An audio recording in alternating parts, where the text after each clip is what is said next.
Alright, so I did a video on Ravna, which is the elven sorcerer that Aspen is hopefully going to be playing. And I wanted to do a video on Lord Thatchurd, because he is an NPC, but he is with the group quite a bit, and I forget about him sometimes, and I forget about some of the stuff that he can do sometimes. So I figured that doing a video on him, if you guys take the time to actually watch it, then you can remind me and he'll be more useful. And if none of you watch this video, or none of you remind me, then, I mean, that's cool. That just means he doesn't get to do some of the cool stuff that might help you guys.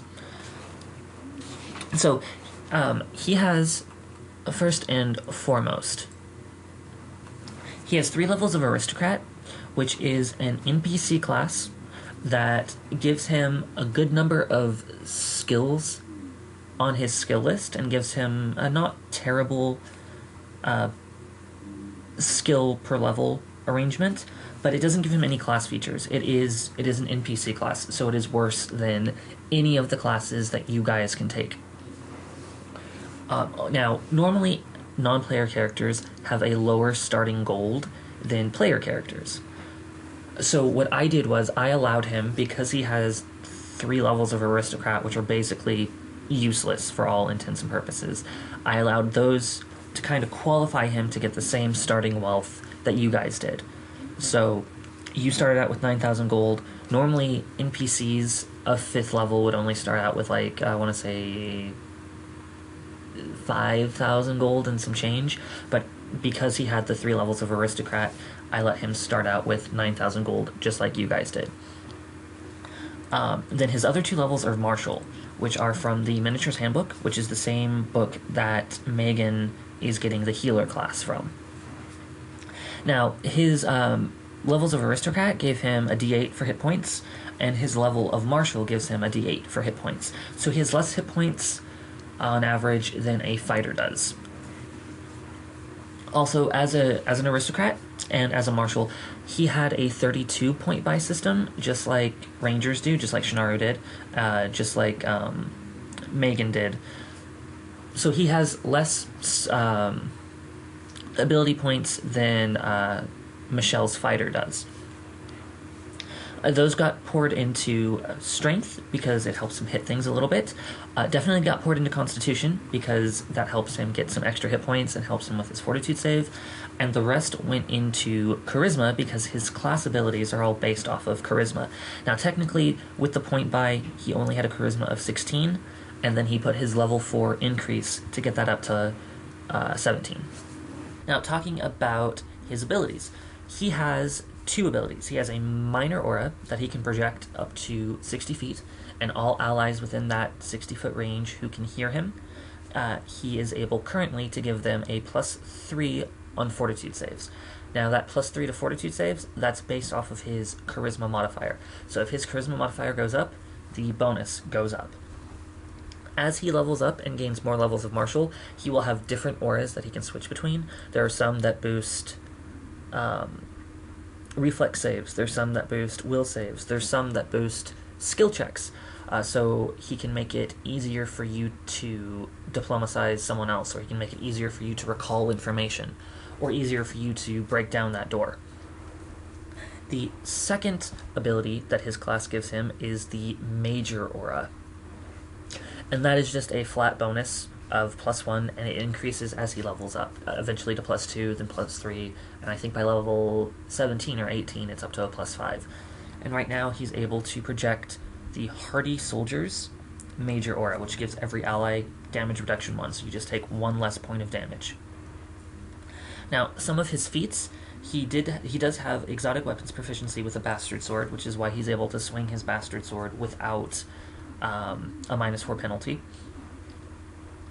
And he has skill-focused diplomacy, which he got from taking his 2nd level of Martial. He got that for free, because that's just something that the class gives him. But then he also has Battlefield Inspiration, which just gives everyone within 60 feet a +2 versus fear. Now, that hasn't really come up, because you guys haven't had to deal with fear effects, but if you do deal with fear effects, this is something that I might potentially forget about. So just kind of, if you have in the back of your mind, hey, I think he does something with fear, you can let me know, and I can double check, and I'll see this, and I'll be like, oh yeah, you're right. And then there's shield mates. So because he utilizes a tower shield, all allies within 5 feet of him gain a +2 shield bonus. So that does not help anyone who's already using a shield, most likely. If they're using a buckler or a light shield, it might help them. But Sarge doesn't use a shield, Ravi does not use a shield, Shinaru does not use a shield. So if you're standing next to him and there's combat going on, his shield mate feat means he's able to use his shield to partially protect you, and your armor class goes up by 2. That's something that I have remembered a few times, and I'm pretty sure I've forgotten a few times. So if you guys happen to remember, hey, can't he use his shield to protect me? And then I'm like, let me check, and then I see this, and it turns out your armor class is higher. Now, it is important to note, since we were talking about Ravna, Aspen's elf has the shield spell. When she casts that, it gives her a +4 shield bonus, which means this feat would not protect her while she was under those effects. Now, once that shield wore off, or before she cast it, this would protect her. But because it's a shield bonus of +2, same name bonuses don't stack. Rolling templates you don't need to worry about. Weapons are pretty straightforward. Since you guys have had some downtime in the city since coming out of the ruins, he was able to upgrade his sword from a Masterwork Bastard Sword to a +1 Bastard Sword that used 4,000 gold. No, it didn't. It used 2,000 gold. He was also able to upgrade his Masterwork Full Plate Armor to +1 Full Plate Armor, which cost 1,000 gold.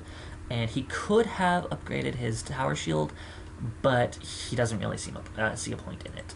I mean, his armor class has already gone up it's quite good. And then equipment. So, where is it? Magic items, there we go. So, scrolling up. He has 2 magic items. He has a Badge of Valor, which I did describe when he came into the inn to catch up with you before you guys met up with Jamal. And what this does is everyone within 60 feet, he can activate it 3 times a day, and he can just give everyone, including himself, a +2 bonus on the next save that they make against a charm or fear effect before the start of their next turn.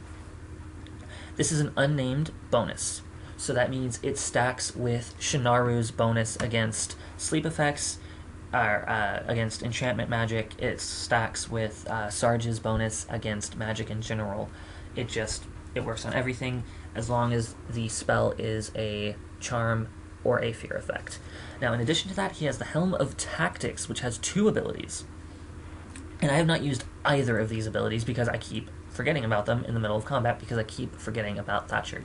But the main ability that anyone can use is it just gives everyone within 60 feet who's an ally gets a +2 bonus on melee weapon damage rolls against enemies that you or they are flanking.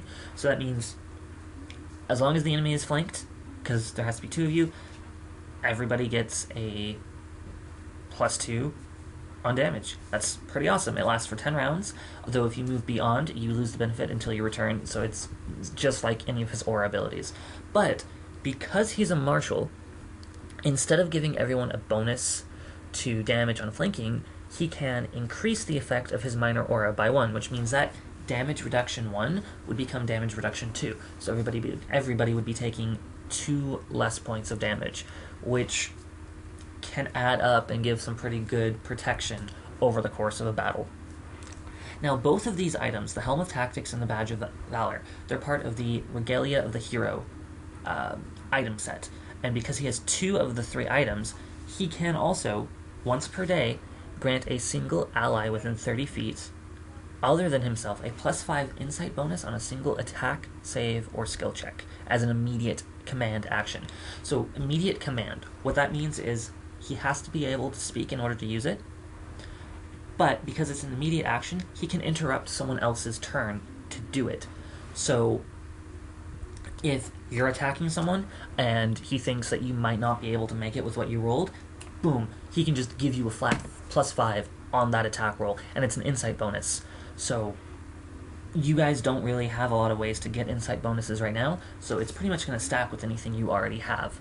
So he can help make sure that Ravi is able to hit with her Logitang, or he can help make sure that Shinaru has an extra oomph that he needs to pass his will or his reflex save. It's pretty cool, and it's also something that I haven't used at all, and that I will probably forget of in the heat of the moment. But it's one of those things where if some major shit is going down, and you think it might be reasonable that in the moment he would use this ability to help you out, and I've just forgotten, it might be good for you to know about it so that you can remind me. And now, in addition to that, he does have, like I said, he started out with 9,000 gold. He had around 4,000 gold left after buying his items, because his items were originally not magical. He has spent a good chunk of that over the last day that you guys have been back in town while you guys were talking with Anita Lovecraft. He was upgrading his sword and upgrading his armor. He does still have some money left over. It is his money. It's all that's left of his inheritance, basically. And he has more cash on hand than you guys in the party do, but his item value of the stuff that he carries around is also less. So his wealth by level is actually a little below the party curve right now, especially with some of the stuff that you had a chance to find on the pirate ship, and then some of the stuff that you did find in the ruins. Now, aside from that, skill checks, pretty straightforward. Yeah, you're not going to need to remind me about any of that. He cannot do anything major with a lot of his stuff because he has the armor check penalties. But he does have a pretty high diplomacy because of his charisma and because of his it being a class skill. Don't really think I need to show you any of this, although his knowledges from being a aristocrat, he got those as class skills, and so he does have a few ranks in knowledge nobility, knowledge local, knowledge history. So he is able to make those types of checks on behalf of the party and possibly disseminate information out. He doesn't have any spells. He doesn't really have any notes. So yeah, that's just a quick kind of long-winded rundown of stuff that he can do. He does speak Common, Elven, and Dwarven. He had to spend 2 skill points to learn Elven and Dwarven. And then I don't think I have any other notes about him. So yeah, I just wanted to kind of let you guys have a general idea of what he's capable of doing, so that if it seems like I'm forgetting something, you can help remind me. And if you don't watch this video, or if you don't remember, that's cool. That just means maybe he doesn't do something cool that could have helped in the moment.